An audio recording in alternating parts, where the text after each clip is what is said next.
বাংলাদেশে যে কিনোকুনিয়া সেটাতে আগেও গেছি, তবে এবারের যে যাওয়াটা, এবার যাওয়া হচ্ছে শুধুমাত্র একটা জিনিসের জন্য, যে কিনোকুনিয়াতে হরর বই কি পরিমাণে আছে, শুধুমাত্র কি হরর আছে সেটা দেখার জন্যই একবার কিনোকুনিয়াতে গেলাম।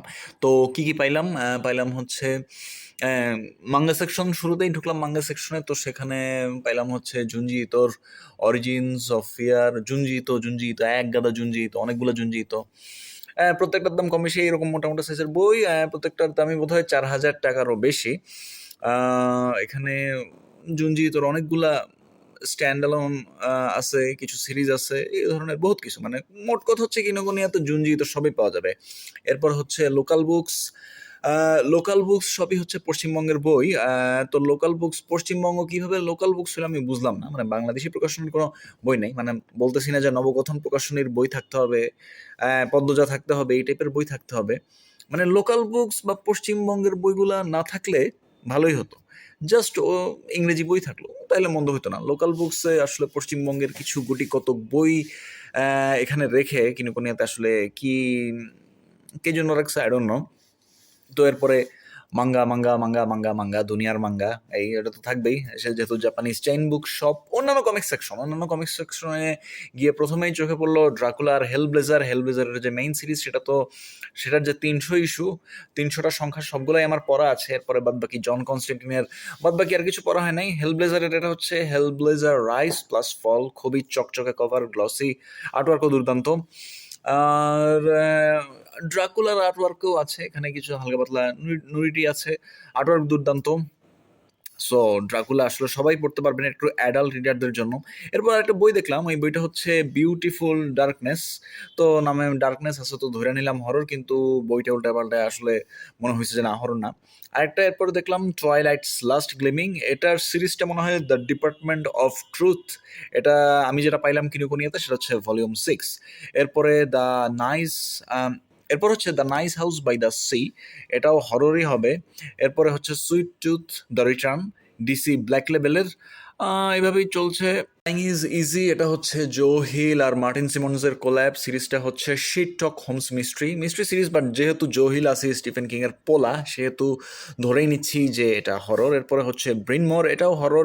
এখানে হচ্ছে 30 Days of Night আর হচ্ছে দি অক্টোবর ফ্যাকশনের ক্রিয়েটররা আছে। এরপর হচ্ছে গ্রিম ভলিউম 1, চিকনা পাতলা বই, এটার দাম হচ্ছে 2,938 টাকা। এরপর হচ্ছে বোন প্যারিশ কমপ্লিট কালেকশন, এইটাকে বলা যাইতে পারে প্যারানর্মাল ক্রাইম, সরি ক্রাইম না, এটা হচ্ছে প্যারানর্মাল ক্রাইম। এরপর হচ্ছে এটা খুব ইন্টারেস্টিং বই দেখলাম, একটা দেখলাম horror comics, something is killing the children. কয়েকটা ভলিউম দেখলাম, আর্টওয়ার্ক জোস এবং মনে হচ্ছে কাহিনীটাও সুন্দর হবে। খুবই আগ্রহ জায়গা নিয়ে। এরপর হচ্ছে আরেকটা খুবই ইন্টারেস্টিং বই, beneath the trees where nobody sees, এবং এটা নিয়ে পিছনে ব্যাক কভার একটা রিভিউ দেখলাম খুব মজার। ফাইনালি মার্ডার অ্যান্ড ফরেন্সিক্স আর অ্যাডোরেবল। ভিতরের আর্টওয়ার্ক ভালো এবং খুবই উইয়ার্ড, একটু বডি হরর ভাবও এখানে পাবেন, আবার রক্তও আছে, ওর রক্ত রক্ত আছে। আর এরপরে হচ্ছে ক্রিপি ম্যাগাজিনের comic collection, vintage creepy magazine, ওইটার কমিক্স কালেকশন, ভিনটেজ কমিক্স, সাদা কালো আছে, রঙিন পাতা আছে, সব মিলিয়ে দুর্দান্ত একটা বই। এরপরে হচ্ছে হায়ার নাইটমেয়ার্স লিভ, এটা মেবি ট্রু হন্টিংস নিয়ে লেখা, খুব একটা ইন্টারেস্টিং লাগে নাই। হরর কমিক্সের শেষ নাই দেখা যাচ্ছে। এরপর আছে মিড ইটার্স, এটার লেখক হচ্ছে মেরু এডিথ ম্যাকক্লারেন, আর্টওয়ার্কও খুবই সুন্দর লাগলো। ওকে, নীল শাস্টারম্যানের মাইন্ড ওয়ার্কস, এই বইটা আমি কিনছি, এবং এখানে হচ্ছে বেশ কিছু হরর গল্প আছে। মনে হচ্ছে স্কালডাগরি প্লেজেন্ট পুরা সিরিজটাই কিনোকুনিয়াতে আছে। এটা আসলে ফ্যান্টাসি, তারপরও যেহেতু স্কাল আছে একটা হরর হিসেবে ধরে নিলাম।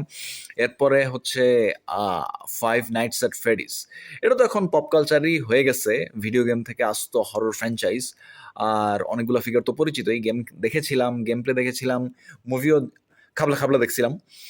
এটার আরেকটা সাব সিরিজ মনে হয় ফ্যাসবিয়ার ফ্রাইটস, আরও আছে আস্ত উপন্যাস, 3-4টা আস্ত উপন্যাস পেলাম ফাইভ নাইটস অ্যাট ফ্রেডি সিরিজের হরর উপন্যাস কিনোকুনিয়াতে। তো এরপরে চলে গেলাম মিস্ট্রি সেকশনে। মিস্ট্রি সেকশনটা ইটসেলফ একটা মিস্ট্রি। সেখানে এক কারণ হচ্ছে যে মিস্ট্রি সেকশনের এক জায়গায় আবার স্টিফেন কিংয়ের বইও রাখা, স্টিফেন কিংয়ের হরর বইগুলোও হচ্ছে গিয়ে মিস্ট্রি হিসেবে রাখা হয়েছে। এরপরে হচ্ছে আমরা দেখলাম fiction fiction fiction fiction, Stephen কিংয়ের জন্য আলাদা একটা তাকে, যেটা দেখে অনেকেই করছে। আমি আসলে স্টিফেন কিংয়ের বই দেখে খুব একটা করি না, অবশ্য না, সবগুলো হচ্ছে গিয়ে অরিজিনাল বই, প্লাস হচ্ছে এখানে এআই স্লপের মতো কিছু ব্যাপার আছে, এআই প্রচ্ছদ, এই কারণে এই নিউ এডিশনগুলো আসলে ভাল লাগে না। মিস্ট্রি মিস্ট্রি মিস্ট্রি মিস্ট্রি আমরা অনেক মিস্ট্রি দেখছি। অ্যালেক্স ক্রস আছে, এটা আছে, ওইটা আছে। স্টিফেন কিং সেকশনে সবই নিউ এডিশনের বই। কভারগুলো খুব একটা ভালো লাগে না দেখতে, একদমই ভালো লাগে না আসলে। এসব এআই কভারগুলো টানে না। তো স্টিফেন কিং এর সাথেই হচ্ছে ডিন কুন্টজের বইগুলো রাখে। তো ডিন কুন্টজকে আমি হরর লেখক বলবো না, সেক্ষেত্রে তাকে প্যারানর্মাল বলা যায়, সুপারন্যাচারাল বলা যায়, থ্রিলার বলা যায়, বাট ওইভাবে হরর বলা আমি বলবো না। টুকটাক কিছু হরর আছে, বাট আমি আসলে ডিন কুন্টজকে হরর মানতে রাজি না। আসলে স্টিফেন কিং যেখানে থাকে সেখানে অবধারিতভাবে ডিন কুন্টজ থাকে, এটা আমরা বিদেশের অনেক বুকশপে দেখেছি। সো এই জন্য কিনোকুনিয়াতেও আছে। কুন্টজের ব্যাপারে আর কি বলবো, আর কিছু বলার নেই। কুন্টজেরও একটা ভালো কালেকশন আছে আমি দেখলাম এখানে, বাট যেহেতু হরর না, নট ইন্টারেস্ট। এরপরে কিং পরিবারের হচ্ছে ওয়েন কিং, বোধ হয়, হ্যাঁ, কিং পরিবারের বাপ বেটার লেখা একটা বই দেখলাম, স্লিপিং বিউটিজ, ওয়াও। এরপর দেখলাম জশ মেলারম্যানের কিছু বই, ওকে, এবারে বোধ হয় একটু একটু করে ইমপ্রেসড আমি হতে চলেছি। জশ মেলারম্যানকে হরর লেখকই বলা যায়। বার্ড বক্স তো মুভি হয়েছে, মুভি অ্যাডাপ্টেশন হয়েছে তার বার্ড বক্স উপন্যাসটা। তো এরপর থেকে বোধহয় জনপ্রিয়তা পেয়েছে, তাই বোধহয় বই রেখেছে কিনোকুনিয়া মুভি অ্যাডাপ্টেশন হওয়ার কারণেই, আই ডোন্ট নো, বাট এটা একটা অনেক বড় শক্তিশালী কারণ হতে পারে। এছাড়া তবে বার্ড বক্স বইটা এখানে নাই কিনোকুনিয়াতে, এটাও একবার একটা আগ্রহের, মানে এটাও একবার একটা খুব ইন্টারেস্টিং বিষয়। এখানে জশ মেলারম্যানের 3টা বই পাওয়া গেল কিনোকুনিয়াতে, আনবারি ক্যারল, এরপরে হচ্ছে দ্বিতীয়টা হচ্ছে ম্যালোরি। ম্যালোরি তো বোধ হয় বার্ড বক্সের সিকুয়েল। এরপরে a house at the bottom of lake, okay. Okay, এইবারে হচ্ছে আমি সত্যিকার অর্থে ইমপ্রেসড হইলাম জাস্ট একটা বই দেখে। গ্রাহাম মাস্টারটনের একটা বই, গ্রাহাম মাস্টারটনের বই একটা আছে এখানে। আর এটাও হরর, তবে অবধারিতভাবে এটাও মিস্ট্রি সেকশনে, যেমনটা বললাম যে কিনোকুনিয়ার মিস্ট্রি সেকশন ইটসেলফ একটা মিস্ট্রি। গ্রাহাম মাস্টারটনের এই বইটার দাম 2,122 টাকা।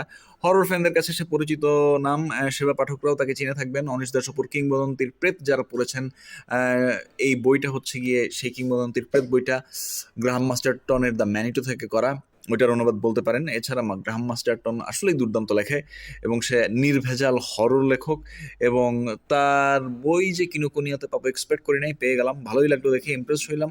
এর আগে আমি এরকম বাতিঘরে একবার দেখছিলাম গ্রাহাম মাস্টারটনের একটা বই, এরপরে আর বইটা খুঁজে পাই নাই, যাই হোক। এরপরে ওয়ার্কবুক, ফিলোসফি, সাইকোলজি, এরপর অগণিত অগণিত অগণিত মিস্ট্রিজ, লিটারেচার। এরপর আছে এক কোনায় অবহেলিতভাবে একটু ভাবে রাখা আছে ছোট্ট করে সায়েন্স ফিকশন। ওভারঅল আসলে বলা যায় যে কিনোকুনিয়াতে আমার চোখে পড়ে নাই কোনো হরর সেকশন বা হররের জন্য আলাদা কোনো শেলফ, এবং হরর বোধহয় এভাবে থাকবেও না। বাট হরর উপন্যাস থাকলে আসলে ভালো লাগতো, এবং হরর উপন্যাস বলতে শুধুমাত্র স্টিফেন কিং না, বা শুধুমাত্র মেরি শেলি, ফ্র্যাঙ্কেনস্টাইন বা ওইসব ক্লাসিক না, কিছু কন্টেম্পোরারি হরর থাকলে ভাল লাগতো, বাট সেটা মনে হয় না হবে। কারণ আসলে মানুষ হরর পড়লেও কেন যেন এই বড় বড় দোকানগুলোতে হরর জনরাটা অবহেলিতই থাকে। আর ওয়েস্টার্ন তো একদমই নাই, ওয়েস্টার্ন একটা মরা জনরা। সো আসলে ওয়েস্টার্ন কোথাও থাকবে, পাওয়া যাবে, এসব বড় বড় দোকানে সে আশা করাটাও আসলে এক ধরনের বাতুলতা।